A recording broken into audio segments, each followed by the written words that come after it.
बोलिए सदगुरुदेव भगवान की जय। सुख सिंधु का मुख कहाँ, पंच तीर्थ कहाँ धाम। कौन सद्ममय नित्य है, कौन स्वरूप या नाम। कौन सद्ममय नित्य है, कौन स्वरूप या नाम। प्रश्न करके आध्यात्म तत्व का उपदेश देने का विधान वेदों में पाया जाता है। अथर्ववेद में केन सूक्त है, जिसमें स्कंभ स्वरूप विषयक प्रश्न किए गए हैं। इस पद में प्रश्न करके उदात्त ब्रह्म तत्व का संकेत किया गया है। सुख सागर का मुख कहाँ है एवं पंच तीर्थों का स्थान कहाँ पर है तथा नित्य आनंदमय गृह कहाँ है एवं अव्यक्त नाम कौन है। प्रश्नों का उत्तर इस प्रकार है। अक्षर पार चेतन धार जहाँ से प्रकट हो नीचे आत्मा को प्राप्त होती है, वही चेतन धार का उद्गम स्थान सुख सागर का मुख है। योग में इंद्रिय, मन, प्राण, श्रुति और आत्मा, इनके पवित्र होने के 5 स्थानों को तीर्थ कहा गया है। योगी की इन 5 भूमियों में स्नान कर योगी पवित्र होता है, इसलिए इन्हें पंच तीर्थ कहते हैं।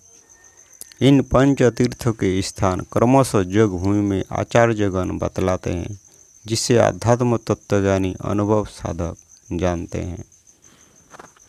सदम गृह को कहते हैं। सदम शब्द वैदिक निघंटु का है। चेतन पर ब्रह्म प्राप्ति मंडल समाधि धाम को नित्य गृह कहते हैं। आत्मा की एक देशी होने से उसका साधन और प्राप्ति भी एक देशी होती है, परंतु ब्रह्म तत्व का अनुभव सर्वत्र परिपूर्ण होता है। साक्षात्कार एक देशी और अनुभव सर्वदेशी व्यापक होता है। स्थूल से सूक्ष्म होने के कारण स्थान भेद से भूमियों में भी सूक्ष्म रूप से उत्तरोत्तर प्राप्त होती जाती है। पर ब्रह्म की भूमि नहीं होती, वो तो सर्वव्यापक वस्तु है, परंतु आत्मा का प्रकृति आवरण हटाने के लिए साधन योग द्वारा आत्मा में निहित पर ब्रह्म की प्राप्ति के लिए सूक्ष्म होना पड़ता है, और उस सूक्ष्मता की गहराई स्थान भेद से उत्तरोत्तर सूक्ष्म होती जाती है। इसलिए आत्मिक शक्ति केंद्रित करने के लिए क्रमशः 5 केंद्र अर्थात 5 भूमियों का निरूपण किया गया है। चेतन परमानंद परम प्रभु ही नित्य गृह है, जिसमें समस्त चराचर प्राणी आश्रय पाकर अपने कर्मों का उपभोग करते हैं। इस चेतन नित्य सत्ता का कभी नाश नहीं होता। पर ब्रह्म नित्य होने से उसकी प्राप्ति भी नित्य है, इसलिए उस चेतन गृह परमानंद समाधि मंडल साकेत की नित्य सदम कहा गया है।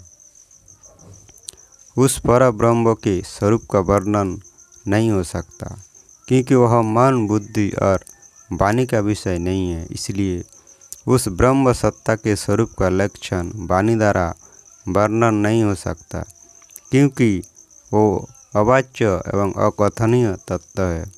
इसलिए कह, अकह एवं अगोचर होने से उस स्वरूप को अनाम कहते हैं। जिस पदार्थ को आत्मा अनुभव करती है, उस चेतन अनुभव को जड़ वाणी कैसे वर्णन कर सकती है। संसार के भौतिक सुखों के स्वरूप वर्णन नहीं किए जा सकते। उनका अनुभव होने पर ही उनकी स्पष्ट यथार्थता प्राप्त हो सकती है।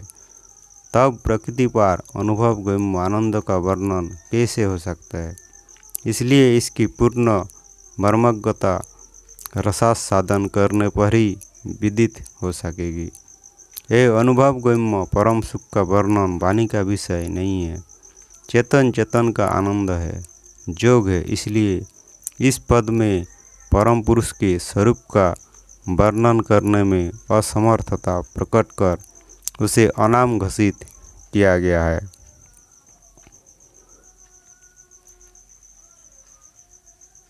बोलिए सदगुरुदेव भगवान की जय।